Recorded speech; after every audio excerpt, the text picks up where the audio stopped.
down the rabbit hole. I grew up in a world where I actually believed that conspiracy theories were the way that dumb, uninformed people explained a complex world. Well, anyone who raises questions about the prevailing propaganda narratives is a conspiracy theorist. There's a stable of so-called conspiracy theories that at the highest levels of politics and finance, there is a shadowy cabal of pedophiles who use their power to hide the crimes they commit against children. Carlson is sounding more and more like Alex Jones. Within the U.S. government, there are forces wholly beyond democratic control. These forces are more powerful than the elected officials that supposedly oversee them. Is it a stretch to say that Tucker Carlson is the new Alex Jones? These forces can affect election outcomes. They can even hide their complicity in the murder of an American president. In other words, they can do pretty much anything they want. Tucker Carlson is the new Alex Jones. They constitute a government within a government, mocking by their very existence the idea of democracy. Wait a second. Is he aligned with Alex Jones? Are they bros? All these other right-wing conspiracy theorists? There's actually research showing that people who believe conspiracies would actually be willing to engage in a conspiracy themselves. He doesn't think that Alex Jones's views are out there, that they're crazy. Conspiracy that does not exist. He thinks that they're legitimate and should be debated, and he's bringing them up on his own show. Why at a gut level do people want to believe in conspiracy theories? Clean-cut conspiracy narratives are designed to prey on your pre-established suspicion. Truth is painful often, and the truth is complicated. Sometimes truth is stranger than fiction, right? It's a whole different country from what we thought it was. It's all fake. When exactly did this become a thing? When did conspiracy theory become a thing? It can't always have been a phrase that springs to everybody's lips the way it does now. So I researched its history, and it was very simple. I just went to the archives of the New York Times, the Washington Post, and Time magazine and did a search on conspiracy theory and conspiracy theorist. And I discovered that until 1967, conspiracy theory had been used, now and then, and in no consistent way. The phrase conspiracy theorist, never. Nobody ever called anybody a conspiracy theorist in print. So what happened in 1967? Well, 1967 was the year that the CIA sent its memo 1035-960 to all its station chiefs worldwide, basically explaining that the problem they were faced with was the traction that certain conspiracy theorists were getting, raising questions about the Warren Report. What the memo told the CIA station chiefs to do was to contact their media assets and encourage them to attack and discredit the conspiracy theorists.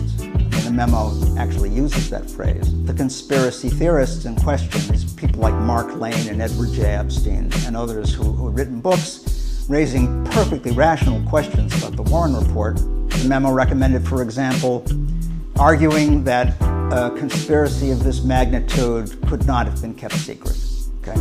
Which is an argument we still hear today about things like 9/11. You suggest to the editors or reporters you talk to that the conspiracy theorists use some material deliberately generated by communist propagandists, okay? So the memo went out, and it's no coincidence that that marks the moment when we first start to see those phrases used, and used increasingly as the decades roll by. Now today, of course, the term conspiracy theory appears in pretty much every New York Times story about American politics.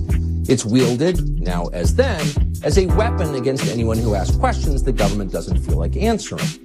Happen to be anti-vaxxers and conspiracy theorists. With reasons varying from general skepticism to conspiracy theories. A new wave of conspiracy theories that have been shared through social media. COVID-19 is acting as an accelerant to conspiracy theories. Conspiracy theories. Voted definitely true by dipshit Uncle Quarterly. Evil theories about did we create the pandemic? Are we trying to profit from it? If you go online, there's no shortage of conspiracy theories. They believe that what they're seeing on TV and what they're seeing in terms of results is a hoax perpetrated by a cabal. Deep state. This new world order. That is crazy. Insanity. Secret cabal. Pedophiles. Here in Washington working to undermine the American people. And it is trying to censor you. They're trying to chill speech. They're trying to silence us. To prevent the world from seeing what's really going on. Some dark story we're not getting. Who's really controlling it all? So it's a riddle. It's a quest. It's been locked down. So our natural inclination is to find it. Find what's been hiding. Demonic forces and shady people behind the scenes that you can't see. The train that's never late is that it's the Jews. Always. Evil drink the blood of children. And the Clintons and George Soros and Bill Gates and Anthony Fauci. Vaccine conspiracy theories, false flag conspiracy theories. Michelle Obama, a man. It's a lie. It's a lie. Like 9/11 was an inside job. Sandy Hook was a false flag. Fake stories of dead children, and it's heartbreaking. The Oklahoma City bombing, the Boston Marathon attack. Big lie in election denialism. It's a lie. Global warming and COVID-19. Replacement theory. Population control. Jewish face lasers. Transhumanism. A lot of people don't even know what that is, and they shouldn't, because it's insane. Bizarre. Outlandish. Pretty homophobic. Crazy conspiracy theory. That's the only word for it. Crazy. Untethered from reality. Deep wounded conspiracy nuttiness. An anti-Semitism adjacent hyperventilation over globalism. It's completely ridiculous. Mind-numbing absurdity. Sheer madness. Hogwash. Dangerous. A garbage fire. Poison. It couldn't be farther from the truth. Someone calls you a conspiracy theorist, they have already lost the argument, because that epithet is a way to prevent discussion from taking place. In defending the propaganda narrative, they don't have an argument. They don't have a defense. They have none. They have none. Americans have trusted their government less with every passing year since the killing of John F. Kennedy. Maybe this is why. Not everybody can be a robot polisher. They don't have an argument. They don't have a defense. They have none. They have none.